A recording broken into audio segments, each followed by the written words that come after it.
Halo, Assalamualaikum warahmatullahi wabarakatuh. Kembali lagi dengan saya, Eko Supiradi di channel Ceko Mat UNES. Kali ini kita akan membahas tentang soal-soal P3K 2021. Kompetensi teknik, materi pedagogik, dan profesional. Hai teman-teman, yuk kita belajar bareng dengan Ceko Mat UNES. Dan support kami dengan cara menekan tombol subscribe, like, dan share video ini. Semoga kita semua bisa lolos tes P3K di tahun 2021. Yuk, simak baik-baik videonya dan belajar bareng dengan Ceko Mat UNES. Terdapat siswa yang mengeluh kepada guru bahwa dalam tugas-tugas kelompok seringkali dipaksa teman-temannya untuk menyelesaikan tugas itu sendirian. Hal ini karena siswa tersebut selain pandai, juga anak orang berada, sehingga kebutuhan-kebutuhan dalam mengerjakan tugas mudah dipenuhi. Menanggapi hal tersebut, Anda A. Memfasilitasi pertemuan anggota kelompok agar tidak terjadi pemaksaan dan semua anggota berkontribusi dalam mengerjakan tugas kelompok. B. Meningkatkan pemantauan proses kerja kelompok dan menginformasikan hasil evaluasi serta keterlibatan setiap anggota dalam bekerja kelompok. C. Memberikan teguran kepada siswa-siswa yang enggan terlibat dalam kerja kelompok agar tidak mengulangi perbuatannya. D. Merekomendasikan kepada guru bimbingan dan konseling untuk mengajarkan keterampilan bekerja sama pada kelas siswa tersebut. E. Menyuruh siswa tersebut menerima saja perlakuan teman-temannya daripada mereka membulinya. Oke. Dari A, B, C, dan E, jawabannya adalah yang B. Alasannya, karena proses pembelajaran efektif, kalau dari pernyataan, karena guru tidak sekedar memantau, tapi juga melakukan dan menginformasikan hasil evaluasi pembelajarannya. Jadi, jawaban yang tepat adalah yang B. Meningkatkan pemantauan proses kerja kelompok dan menginformasikan hasil evaluasi serta keterlibatan setiap anggota dalam bekerja kelompok. Oke ya, mudah dipahami ya. Lanjut ya. Setelah melakukan penilaian harian mata pelajaran matematika, materi operasi bilangan bulat diketahui dari 30 anak, terdapat 25 anak yang mendapat nilai di atas KKM atau kriteria ketulasan minimal. Program pengayaan yang tepat untuk 25 peserta didik tersebut adalah A. Diberikan soal operasi bilangan bulat dengan tingkat kesulitan yang lebih tinggi. B. Diberikan tugas untuk membuat soal operasi bilangan bulat beserta jawabannya. C. Diberikan tugas untuk mengerjakan soal ulangan harian khususnya jawaban yang salah. D. Diberikan tugas untuk membuat rangkuman operasi bilangan bulat. E. Diberikan tambahan materi operasi bilangan bulat di luar jam pelajaran. Jawaban yang tepat menurut teman-teman dari option A sampai E apa ya? Ya, jawaban yang tepat adalah A. Diberikan soal operasi bilangan bulat dengan tingkat kesulitan yang lebih tinggi. Kenapa? Program pengayaan yang tepat untuk mata pelajaran matematika adalah memberikan soal dengan tingkat kesulitan yang lebih tinggi. Karena soal-soal dalam mata pelajaran memiliki variasi yang berbeda. Dengan memberikan soal ketingkatan yang lebih sulit atau lebih tinggi, peserta didik dapat menambah pengetahuan mengenai KD yang dipelajari. Oke ya, pembahasan yang A cukup dimengerti. Oke, kita lanjut ke soal berikutnya. Jawabannya adalah yang A. Ayo kita bahas soal berikutnya. Kriteria kenaikan kelas ditetapkan dalam Permendikbud nomor 23 tahun 2016 tentang standar penilaian kurikulum 2013 revisi.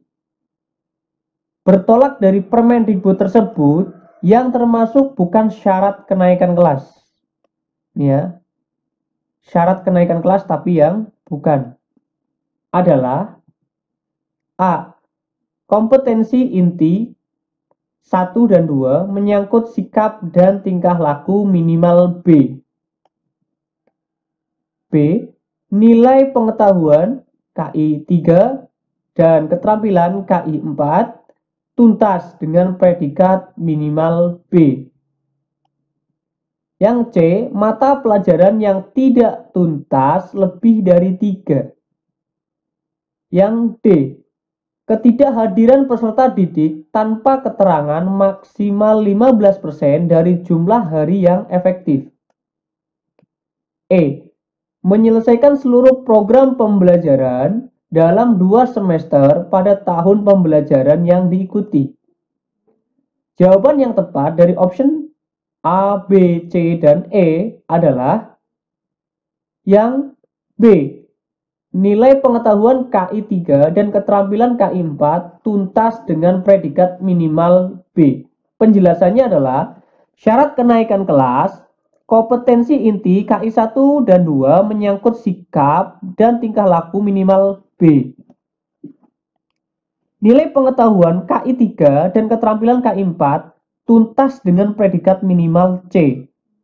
Yang ini B ya, ini B. Tapi kriterianya adalah harus minimal C. Mata pelajaran yang tidak tuntas lebih dari 3. Tidak lebih dari 3. Kalau lebih dari 3 berarti dia tinggal kelas ya. Ketidakhadiran peserta didik tanpa keterangan maksimal 15% dari jumlah hari yang efektif. Menyelesaikan seluruh program pembelajaran dalam 2 semester pada tahun pelajaran yang diikuti. Oke ya, penjelasannya cukup dimengerti ya. Jawabannya adalah yang B. Ini adalah bukan syarat kenaikan kelas. Nah, di sini minimal B harusnya adalah minimal C. Ayo kita bahas soal berikutnya. Kesulitan belajar yakni suatu kelainan pada individu yang mengalami kesulitan dalam melakukan proses pembelajaran secara efektif. Berikut ini yang tidak termasuk cara mengatasi kesulitan belajar peserta didik dalam mempelajari materi konsep perkalian adalah A. Menciptakan penyajian materi dengan media yang menarik. B. Menerjemahkan soal dalam bentuk cerita sehari-hari. C. Membuat peserta didik berkelompok. D. Memberikan bantuan kepada peserta didik yang mengalami kesulitan secara individual. E. Menggunakan teknik lattice. Jawaban yang tepat adalah, kalau menurut teman-teman apa? Jawaban yang tepat adalah yang C. Membuat peserta didik berkelompok. Mengapa demikian? Untuk mengerjakan materi konsep perkalian, membuat peserta didik berkelompok kurang efektif. Karena tiap peserta diharuskan berpusat perhatiannya kepada guru langsung. Tiap-tiap peserta didik diharapkan tidak terpecah konsentrasinya saat guru mengajarkan konsep perkalian. Jadi, dengan berkelompok kurang efektif untuk dilakukan. Nah, di sini adalah kesulitan dalam melakukan proses pembelajaran secara efektif berikut yang tidak termasuk. Ya, cara mengatasi kesulitan belajar peserta didik dalam mempelajari konsep perkalian. Berarti yang tepat adalah yang C. Oke ya, yang C ya. Oke, lanjut. Ayo kita bahas soal berikutnya. Soal-soal HOT merupakan asesmen yang berbasis situasi nyata dalam kehidupan sehari-hari, di mana peserta didik diharapkan dapat menerapkan konsep-konsep pembelajaran di kelas untuk menyelesaikan masalah. Permasalahan nyata dalam kehidupan atau kontekstual yang dihadapi oleh masyarakat dunia berhubungan dengan lingkungan hidup, kesehatan, kebumian, dan ruang angkasa, serta pemanfaatan ilmu pengetahuan, teknologi dalam berbagai aspek kehidupan. Berikut ini yang termasuk karakteristik asesmen kontekstual, kecuali A. Relation Asesmen berhubungan langsung dengan konteks pengalaman hidup nyata. B. Experience. Ditekankan kepada penggalian atau exploration, penemuan atau discovery, penciptaan atau creation. Yang C. Applying. Menuntut kemampuan peserta didik dalam menerapkan ilmu pengetahuan yang diperoleh di dalam kelas untuk menyelesaikan masalah-masalah yang nyata. D. Communication. Menentukan kemampuan peserta didik mampu mengkomunikasikan kesimpulan model pada kesimpulan kontekstual. Transfer. Menuntut kemampuan peserta didik memahami konsep-konsep pengetahuan. Jawaban yang tepat adalah yang E. Kenapa yang E? Ada 5 karakteristik asesmen kontekstual yang disingkat reaction. Reaks ya. Relasi, experience, applying, komunikasi, transfer. Asesmen untuk relasi, asesmen berhubungan langsung dengan konteks pengalaman kehidupan nyata. Experience ditekankan kepada penggalian eksplorasi, penemuan atau discovery, dan penciptaan atau creation. Applying, peserta didik dapat menentukan ilmu pengetahuan untuk menyelesaikan masalah-masalah yang nyata. Communication, peserta didik mampu mengkomunikasikan kesimpulan model pada konsep masalah yang nyata. Atau transfer, menentukan kemampuan peserta didik mentransfer konsep-konsep pengetahuan dalam kelas ke dalam situasi atau konteks baru. Berikut ini termasuk ya yang termasuk karakteristik asesmen kontekstual kecuali. Nah, kontekstual itu apa sih? Dalam kehidupan nyata. Kalau ini yang E, menuntut kemampuan peserta didik untuk memahami konsep-konsep pengetahuan. Hanya konsep ya, bukan kontekstualnya. Oke ya, jawabannya yang tepat adalah yang E. Ayo kita bahas soal berikutnya.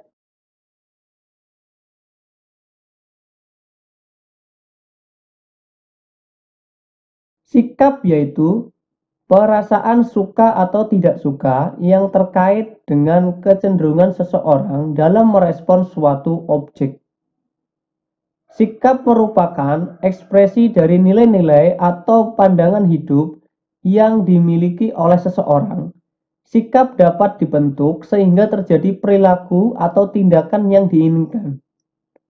Pada penilaian sikap, diasumsikan bahwa setiap peserta didik memiliki perilaku yang baik. Perilaku menunjukkan sangat baik atau perlu bimbingan yang dijumpai selama proses pembelajaran dapat ditulis dalam bentuk jurnal atau catatan pendidik. Penilaian sikap mengacu pada 2 aspek kompetensi yaitu KI 1 dan KI 2. Pada kompetensi sikap terdapat penilaian utama dan penunjang. Penilaian penunjang diperoleh dari A. Observasi harian, B. Jurnal harian, C. Penilaian antar teman, D. Catatan anekdot, D. Incidental record. Jawaban yang tepat adalah yang C. Kenapa kok yang C? Teknik penilaian sikap pada kurikulum 2013 antara lain observasi, catatan kejadian tertentu atau include record, penilaian antar teman, penilaian diri, dan wawancara. Hasil observasi guru terhadap sikap siswa yang menonjol atau positif maupun negatif saat pembelajaran dicatat dalam jurnal harian. Pengamatan sikap dilakukan oleh pendidik atau guru pada saat pelaksanaan pembelajaran secara berlangsung. Pada kompetensi sikap, terdapat penilaian utama dan penunjang. Penilaian utama diperoleh dari observasi harian yang ditulis dalam jurnal harian. Penilaian penunjang berasal dari penilaian diri dan penilaian antar teman, yang hasilnya dapat dijadikan alat konfirmasi dari hasil penilaian sikap oleh pendidik. Teknik penilaian yang digunakan dapat berupa observasi melalui wawancara, catatan anekdot, dan catatan kejadian tertentu atau incidental record sebagai unsur penilaian utama. Jadi, penilaian penunjang diperoleh dari C. Penilaian antar teman. Oke ya? Oke.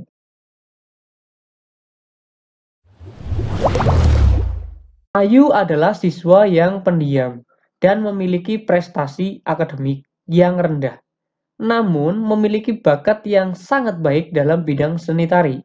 Sebagai guru, saya menghadapi siswa seperti Ayu dengan membiarkan saja karena masing-masing siswa dapat berkembang dengan sendirinya.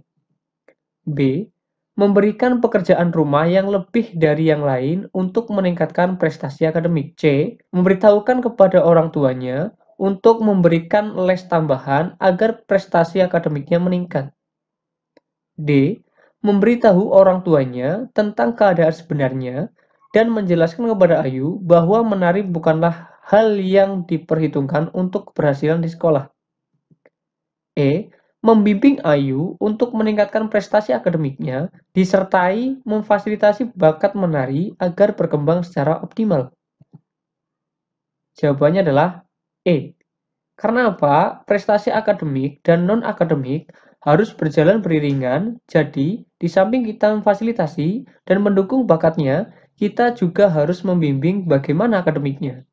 Jadi, jawaban yang tepat adalah membimbing Ayu untuk meningkatkan prestasi akademiknya, disertai memfasilitasi bakat menari agar berkembang secara optimal. Pendidik dalam menyusun komponen RPP, maka harus memperhatikan prinsip-prinsip penyusunan RPP. Mengenai komponen yang penilaian, pengayaan, dan remedial, hal tersebut dapat dilakukan melalui kegiatan A. Partisipasi peserta didik. B. Pengembangan budaya belajar peserta didik. C. Penilaian hasil belajar peserta didik. D. Pemberian umpan balik dan tindak lanjut.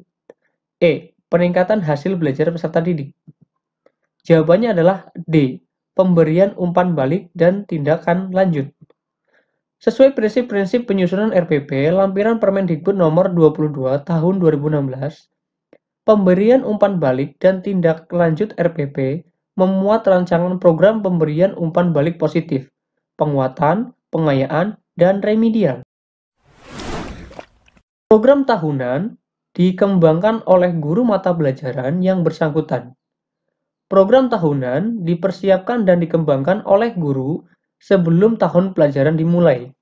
Komponen yang terdapat dalam sebuah prota atau program tahunan adalah A. Standar kompetensi, kompetensi dasar, dan alokasi waktu.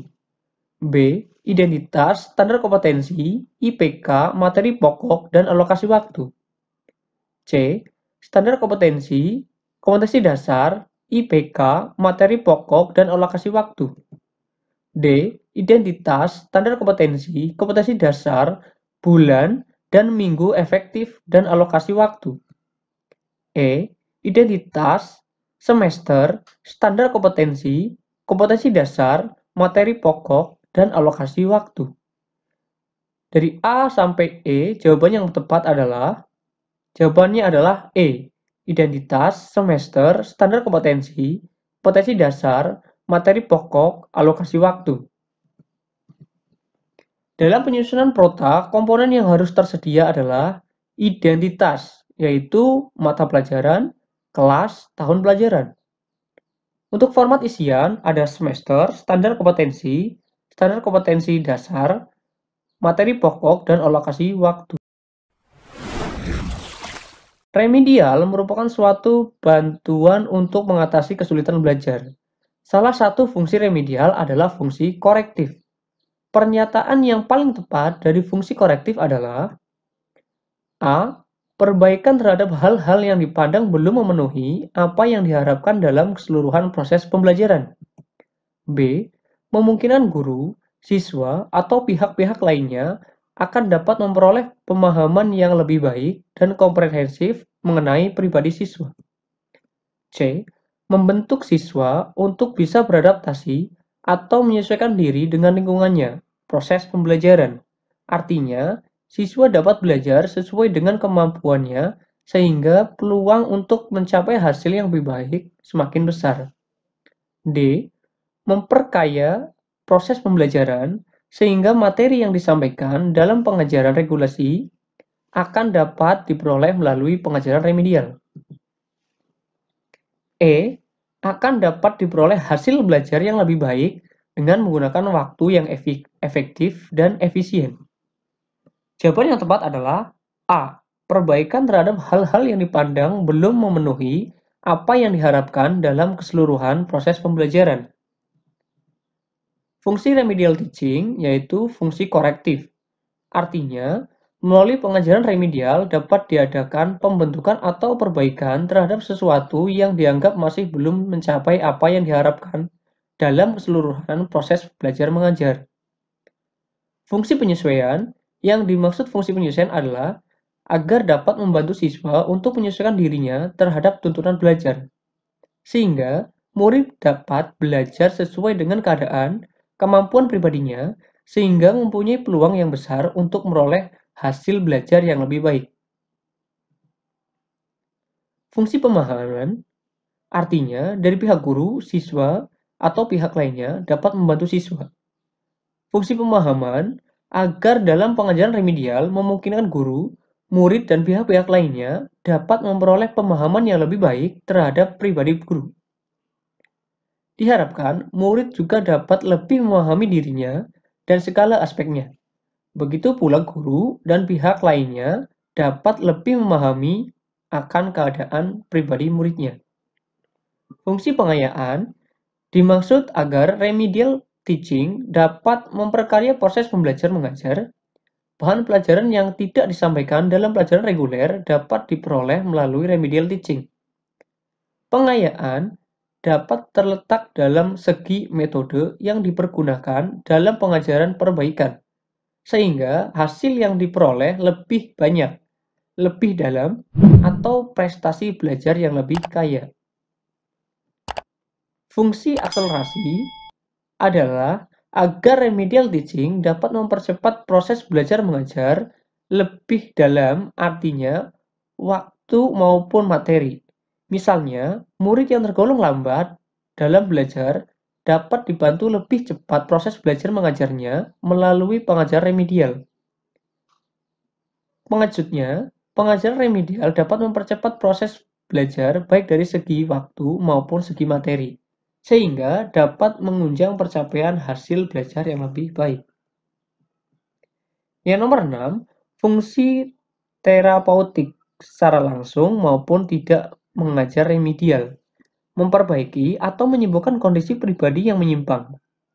Penyembuhan ini dapat menunjang prestasi belajar dan pencapaian prestasi yang baik dalam mempengaruhi pribadi atau timbal balik.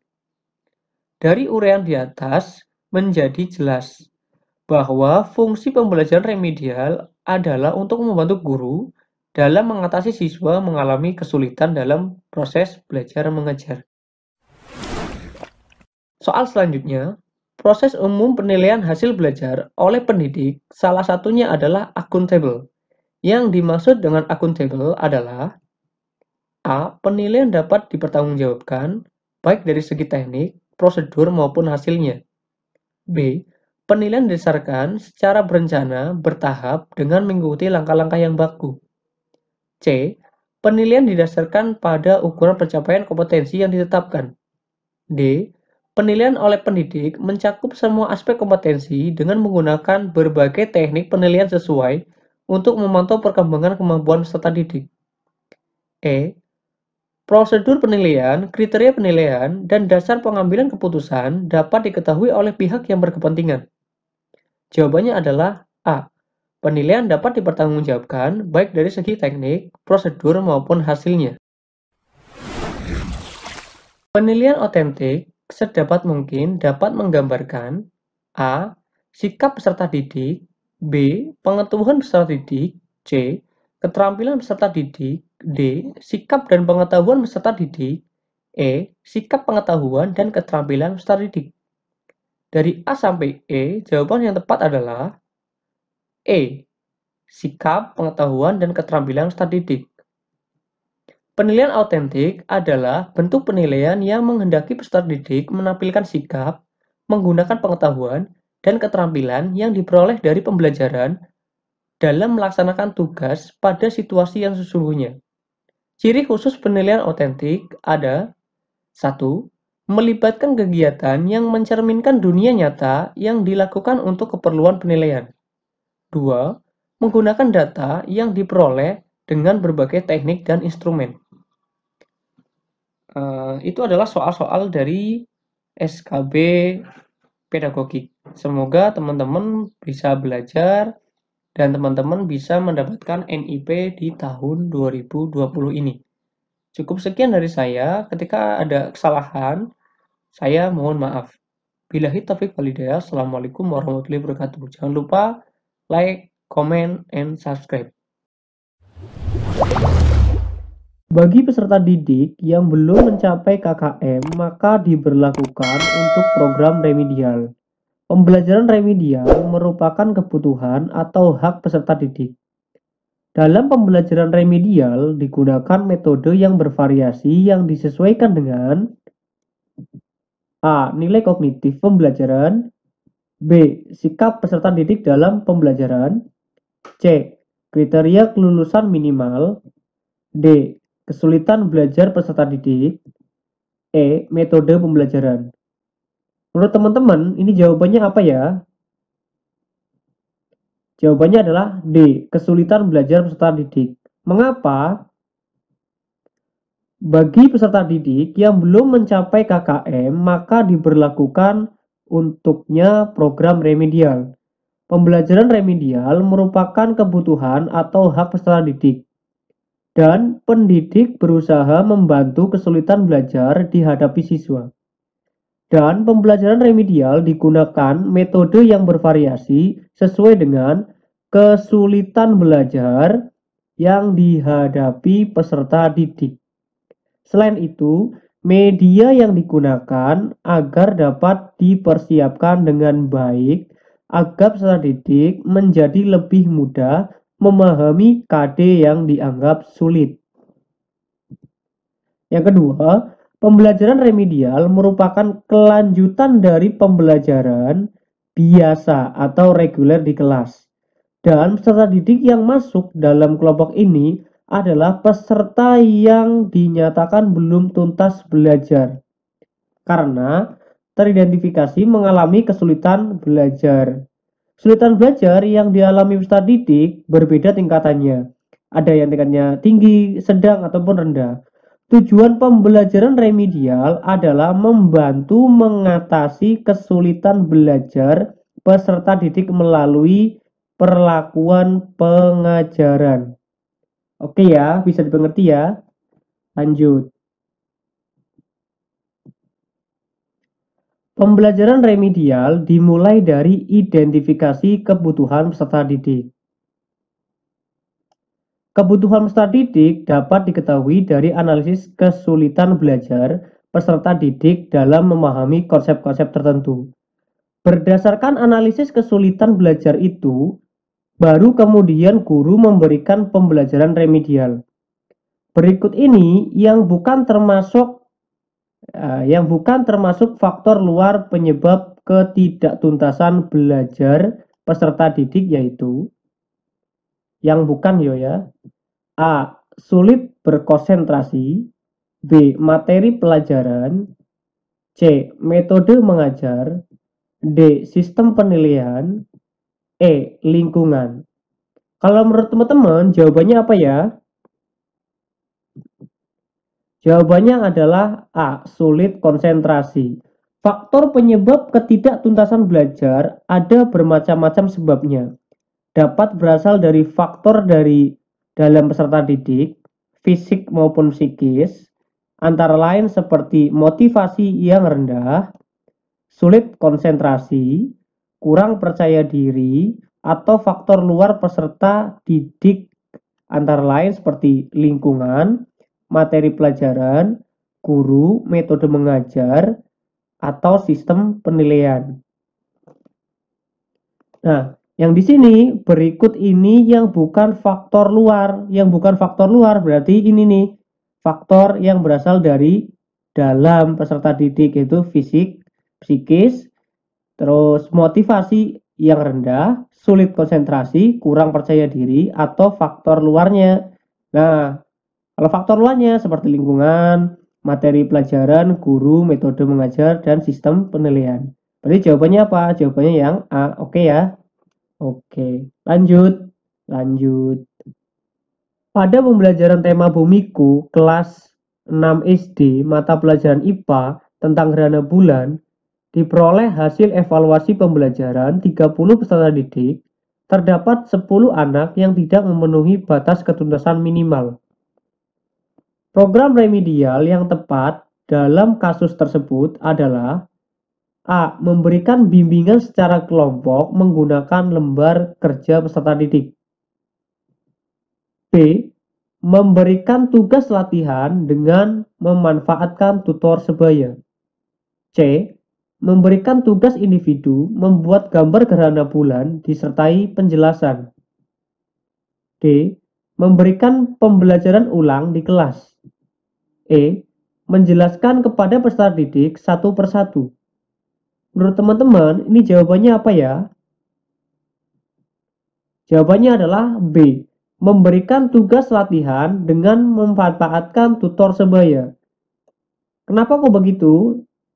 Ini penjelasannya. Program remedial dapat dilaksanakan melalui bimbingan secara perorangan. Bila ada beberapa peserta didik yang mengalami kesulitan yang berbeda-beda, sehingga memerlukan bimbingan secara individual. Bimbingan yang diberikan disesuaikan dengan tingkat kesulitan yang dialami oleh peserta didik. Pemberian bimbingan secara kelompok bila terdapat beberapa peserta didik mengalami kesulitan yang sama. Pemberian pembelajaran ulang apabila sebagian besar atau semua peserta didik mengalami kesulitan. Pembelajaran yang dilakukan dengan metode atau media yang berbeda menyesuaikan gaya belajar peserta didik. Guru perlu memberikan penjelasan kembali dengan menggunakan metode atau media yang lebih tepat. Pemberian bimbingan dapat dilakukan melalui tugas-tugas latihan secara khusus dengan memanfaatkan tutor sebaya baik secara individu maupun kelompok. Kita analisis yang soal tadi. Pada kasus tersebut terdapat 10 anak yang tidak tuntas. Program remedial berikut: A.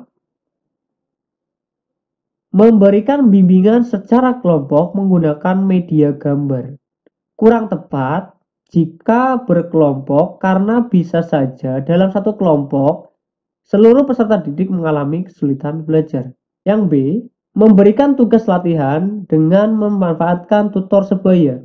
Tepat dilakukan karena bisa menghemat waktu, mengefisien sumber daya yang ada.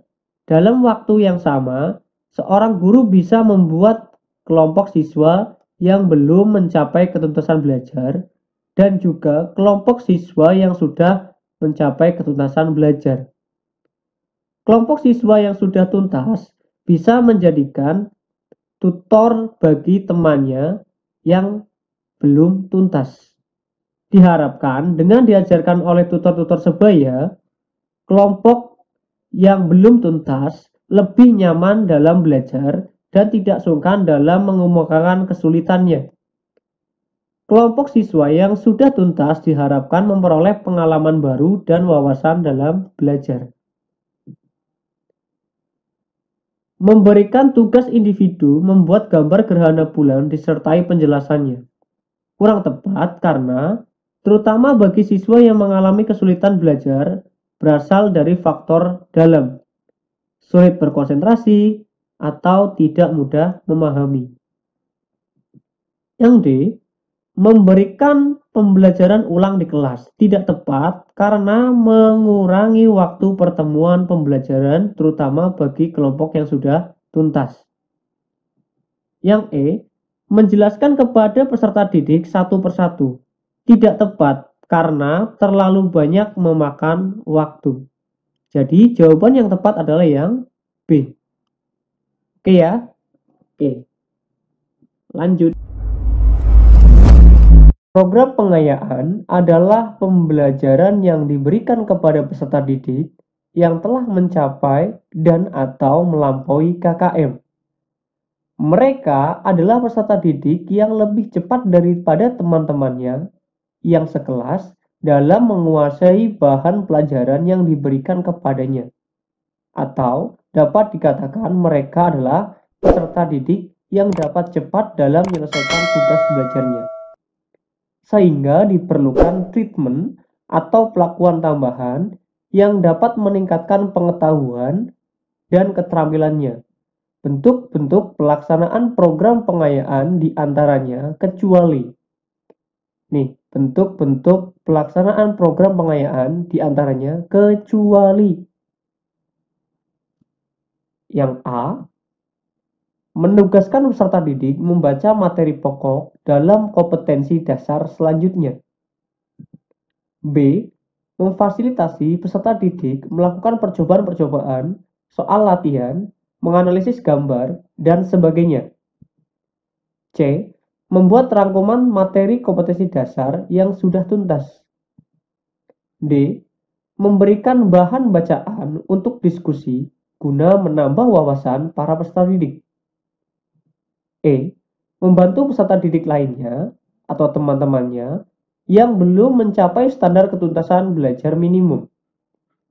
Menurut teman-teman, jawabannya apa ya? Jawabannya adalah C, membuat rangkuman materi kompetensi dasar yang sudah tuntas. Nah, ini yang kecuali ya. Berarti ini benar, yang C adalah salah, yang D benar, yang E benar.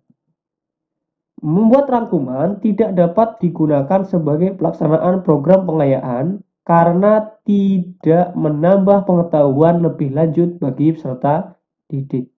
Jawabannya adalah yang C. Oke ya, ayo kita bahas soal berikutnya. Program pengayaan adalah pembelajaran yang diberikan kepada peserta didik yang telah mencapai dan atau melampaui KKM. Mereka adalah peserta didik yang lebih cepat dari teman-temannya yang sekelas dalam menguasai bahan pelajaran yang diberikan kepadanya. Atau dapat dikatakan mereka adalah peserta didik yang dapat cepat dalam menyelesaikan tugas belajarnya. Sehingga diperlukan treatment atau perlakuan tambahan yang dapat meningkatkan pengetahuan dan keterampilannya. Pernyataan berikut yang tidak tepat mengenai program pengayaan. A. Fokus pengayaan adalah pendalaman dan perluasan dari kompetensi yang dipelajari. B. Pengayaan biasanya diberikan segera setelah peserta didik diketahui telah mencapai KKM berdasarkan hasil penilaian harian. C. Pembelajaran pengayaan biasanya hanya diberikan satu kali, tidak berulang kali. D. Pembelajaran pengayaan umumnya tidak diakhiri dengan penilaian. E. Pembelajaran pengayaan bisa dipilih sendiri oleh peserta didik atau tidak. Pernyataan berikut ini yang tidak tepat mengenai program pengayaan. Menurut teman-teman, jawabannya adalah E. Pembelajaran pengayaan bisa dipilih sendiri oleh peserta didik atau tidak. Pembahasannya adalah program pengayaan adalah pembelajaran yang diberikan kepada peserta didik yang telah mencapai dan atau melampaui KKM.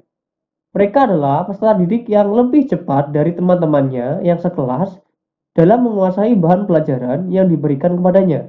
Atau dapat dikatakan mereka adalah peserta didik yang dapat cepat dalam menyelesaikan tugas belajarnya, sehingga diperlukan treatment atau perlakuan tambahan yang dapat meningkatkan pengetahuan dan keterampilannya. Perlu dipahami bahwa program pengayaan dapat diselenggarakan dengan baik jika dibuat perencanaan pengajaran yang baik. Pelaksanaan pengajaran dan evaluasi dilakukan dengan baik dan tentunya mendapat dukungan dari semua pihak, antara lain kerjasama dari orang tua atau wali murid. Unsur-unsur lain yang terlibat dalam rencana pengajaran pengayaan yang perlu dan harus diperhatikan adalah peserta didik, guru, media, metode, materi, serta waktu pelaksanaan. Semua itu perlu diperhatikan dengan tujuan pengajaran pengayaan dapat berjalan dengan baik dan lancar. Fokus pengayaan adalah pendalaman dan perluasan kompetensi yang dipelajari. Pengayaan biasanya diberikan segera setelah peserta didik diketahui telah mencapai KKM berdasarkan hasil penilaian harian. Pembelajaran pengayaan biasanya hanya diberikan satu kali, tidak berulang kali. Pembelajaran pengayaan umumnya tidak diakhiri dengan penilaian. Jadi, dalam hal ini beberapa perlakuannya dengan remedial. Penentu peserta didik bisa mendapatkan program pengayaan atau tidak adalah guru, bukan peserta didik itu sendiri. Jadi, jawabannya yang tepat adalah yang E. Pembahasan soal berikutnya, fungsi pengecoh terdapat pada tes objektif dalam bentuk alternatif pilihan jawaban option. Pilihan jawaban dalam tes objektif berkisar antara 3 sampai 5 buah. Dan dari kemungkinan jawaban yang terpasang pada setiap butir item itu salah satunya adalah jawaban yang betul dan sisanya adalah jawaban yang salah. Jawaban salah dikenal dengan istilah pengecoh atau distraktor. Distraktor berfungsi jika A. Sekurang-kurangnya dipilih oleh 10% peserta didik. B. Lebih banyak dipilih oleh kelompok bawah. C. Membuat pernyataan hot. Soal tidak dijawab oleh 30% peserta didik. E. Dijawab benar oleh 50% peserta tes. Jawaban yang benar adalah yang B. Lebih banyak dipilih oleh kelompok bawah. Yang B. Kenapa demikian? Pembahasannya adalah fungsi pengecoh terdapat pada tes objektif dalam bentuk alternatif pilihan jawaban atau option. Dipilih jawaban dalam tes objektif bersekitar antara 3 sampai 5 buah. Dan kemungkinan jawaban yang terpasang pada setiap butir item, salah satunya adalah jawaban yang betul, dan sisanya jawaban yang salah. Jawaban salah dikenal dengan istilah pengecoh atau distraktor. Butir soal yang baik, pengecoh, akan dipilih secara merata oleh peserta didik atau tes yang menjawab salah. Distraktor berfungsi jika 1. Sekurang-kurangnya dipilih oleh 5% peserta tes atau siswa. Yang kedua, lebih banyak dipilih oleh kelompok bawah. Jadi, jawaban yang betul adalah yang B. Ayo kita bahas soal berikutnya. Silabus dikembangkan berdasarkan standar kompetensi lulusan dan standar isi untuk satuan pendidikan dasar dan menengah sesuai dengan pola pembelajaran.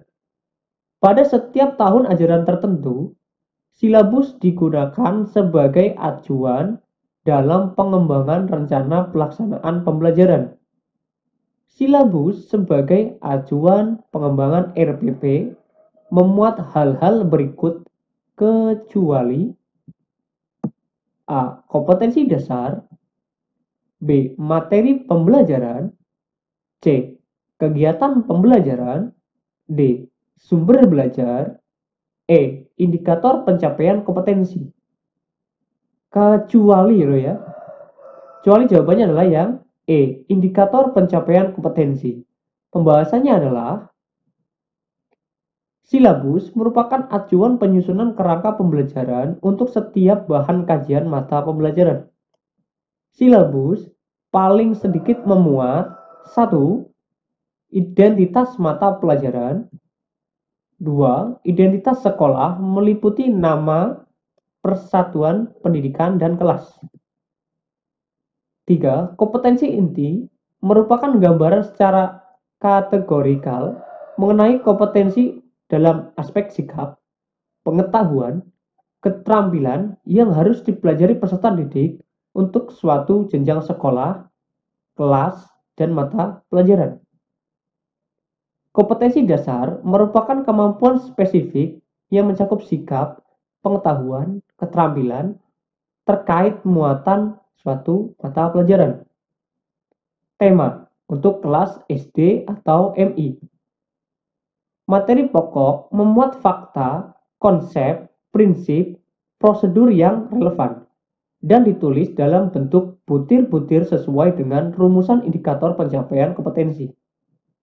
Yang ketujuh, pembelajaran, yaitu kegiatan yang dilakukan oleh peserta didik untuk mencapai kompetensi yang diharapkan. 8. Penilaian merupakan pengumpulan pengolahan informasi untuk menentukan pencapaian hasil belajar peserta didik. 9. Alokasi waktu sesuai dengan jumlah jam pelajaran dalam struktur kurikulum untuk suatu semester atau 1 tahun. Yang 10. Sumber belajar dapat berupa buku, media cetak elektronik, alam sekitar, sumber belajar lainnya yang relevan. Ayo kita bahas soal berikutnya. Silabus bermanfaat sebagai pedoman dalam pengembangan pembelajaran seperti pembuatan rencana pembelajaran, pengelolaan kegiatan pembelajaran, dan pengembangan sistem penilaian. Silabus merupakan sumber pokok dalam penyusun rencana pembelajaran. Dalam pengembangan silabus perlu dipertimbangkan berbagai prinsip. Terdapat beberapa prinsip yang harus dijadikan dasar dalam pengembangan silabus.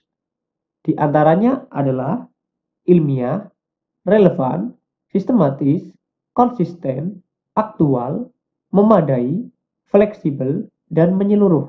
Prinsip ilmiah dalam pengembangan silabus yang dimaksud adalah A. Cakupan, kedalaman, tingkat kesukaran, dan urutan penyajian materi dalam silabus sesuai dengan tingkat perkembangan fisik, intelektual, sosial, ekonomi, dan spiritual peserta didik. B. Adanya hubungan yang konsisten, ajeg, taat asas, antara KD, indikator, materi pembelajaran, kegiatan pembelajaran, sumber belajar, serta teknik dan instrumen penilaian. Komponen-komponen silabus saling berhubungan secara fungsional dalam mencapai kompetensi. D. Keseluruhan materi dan kegiatan yang menjadi muatan dalam silabus harus benar dan dapat dipertanggungjawabkan sesuai keilmuannya. E. Cakupan indikator, materi pokok atau pembelajaran, kegiatan pembelajaran, sumber belajar, dan sistem penilaian cukup untuk menunjang pencapaian kompetensi dasar. Prinsip ilmiah dalam pengembangan silabus maksudnya adalah jawaban yang tepat dari option A, B, C, dan E adalah yang D. Jawabannya adalah D. Keseluruhan materi dan kegiatan yang menjadi muatan dalam silabus harus benar dan dapat dipertanggungjawabkan secara keilmuannya. Mengapa demikian? Pembahasannya adalah dalam pengembangan silabus perlu dipertimbangkan berbagai prinsip. Prinsip tersebut merupakan kaidah yang akan menjiwai proses pembelajaran. Terdapat beberapa prinsip yang harus dijadikan dasar pengembangan silabus. Di antaranya adalah pertama, ilmiah. Keseluruhan materi dan kegiatan menjadi muatan dalam silabus harus benar dan dapat dipertanggungjawabkan secara keilmuannya. Ini ilmiah. Yang kedua adalah relevan. Cakupan, kedalaman, tingkat kesukaran, dan urutan penyajian materi dalam silabus sesuai dengan tingkat perkembangan fisik, intelektual, sosial, ekonomi, dan spiritual peserta didik. Sistematis. Komponen-komponen silabus saling berhubungan secara fungsional mencapai kompetensi. Konsisten, adanya hubungan yang konsisten, ajak atas-atas, antara kompetensi dasar, indikator, materi pokok pembelajaran, kegiatan pembelajaran, sumber belajar, dan sistem penilaian. Memadai, cakupan indikator, materi pokok pembelajaran, kegiatan pembelajaran, sumber belajar, dan sistem penilaian cukup untuk menunjang pencapaian kompetensi dasar. Aktual dan kontekstual. Cakupan indikator mencari pokok pembelajaran, kegiatan pembelajaran, sumber belajar, sistem penilaian, memperhatikan perkembangan ilmu teknologi, seni mutakhir, dan kehidupan nyata dan peristiwaan yang terjadi. Fleksibel. Keseluruhan komponen silabus dapat mengakomodasi keragaman peserta didik serta dinamika perubahan yang terjadi di sekolah dan tuntutan masyarakat. Menyeluruh, komponen silabus mencakup keseluruhan ranah kompetensi, kognitif, afektif, dan psikomotorik. Ayo kita bahas soal berikutnya. Dalam merancang silabus, alokasi waktu yang diperlukan dan diperhatikan. Alokasi waktu adalah jumlah waktu yang dibutuhkan untuk ketercapaian suatu kompetensi dasar tertentu. Untuk menentukan alokasi waktu tiap kompetensi dasar, hal yang tidak perlu diperhatikan adalah A. Minggu efektif tiap semester. B. Alokasi waktu mata pelajaran. C. Pemilihan metode pembelajaran. D. Jumlah standar kompetensi dasar per semester. E. Tingkat kerumitan dan keluasan materi. Jawabannya adalah yang C. Ini hal yang tidak perlu diperhatikan, yaitu adalah pemilihan metode pembelajaran. Alokasi waktu adalah jumlah waktu yang dibutuhkan untuk mencapai suatu kompetensi dasar tertentu dengan memperhatikan minggu efektif, alokasi waktu mata pelajaran, jumlah standar kompetensi dasar per semester, membagi alokasi waktu per jumlah SK KD dengan memperhatikan tingkat kerumitan keluasan materi. Ayo kita bahas soal berikutnya. Penilaian dilakukan melalui 3 pendekatan. Assessment of learning, penilaian akhir pembelajaran. Assessment for learning, penilaian untuk pembelajaran. Assessment as learning, penilaian sebagai pembelajaran. Berikut pernyataan yang tidak tepat mengenai pendekatan penilaian adalah A. Assessment of learning merupakan penilaian yang dilakukan saat proses pembelajaran. B. Ulangan akhir semester, ujian sekolah, dan ujian nasional merupakan contoh dari assessment of learning. C. Assessment for learning merupakan penilaian yang dilaksanakan setelah proses pembelajaran. D. Tugas-tugas di kelas, presentasi, dan kuis merupakan contoh assessment as learning. E. Dalam assessment as learning, peserta didik juga dapat dilibatkan dalam merumuskan prosedur penilaian. Jawaban yang tepat adalah E. Dalam assessment as learning, peserta didik juga dapat dilibatkan dalam merumuskan prosedur penilaian. Jawabannya adalah yang E. Mengapa demikian? Penilaian dilaksanakan melalui 3 pendidikan, assessment of learning, assessment for learning, dan assessment as learning. Assessment of learning merupakan penilaian yang dilakukan setelah proses pembelajaran. Penilaian ini dimaksudkan untuk mengetahui pencapaian hasil belajar setelah peserta didik selesai. Sebagai contoh, berbagai bentuk pilihan sumatif seperti ulangan akhir semester, ujian sekolah, dan ujian nasional. Itu ikutnya assessment of learning. Kalau assessment for learning dilakukan selama proses pembelajaran berlangsung dan digunakan sebagai dasar untuk melakukan perbaikan proses belajar mengajar. sehingga guru dapat memberikan umpan balik terhadap proses belajar peserta didik, memantau kemajuan dan menentukan kemajuan belajarnya, dan bagi guru, assessment for learning dapat digunakan sebagai umpan balik untuk meningkatkan kinerjanya. Sebagai contoh, penilaian formatif misalnya tugas-tugas di kelas, presentasi, dan kuis.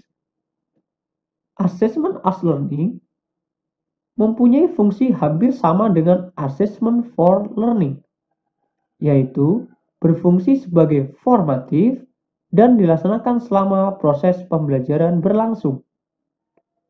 Perbedaannya, assessment as learning melibatkan peserta didik secara aktif dalam kegiatan penilaiannya tersebut terhadap dirinya sendiri, self-assessment, dan penilaian antar teman.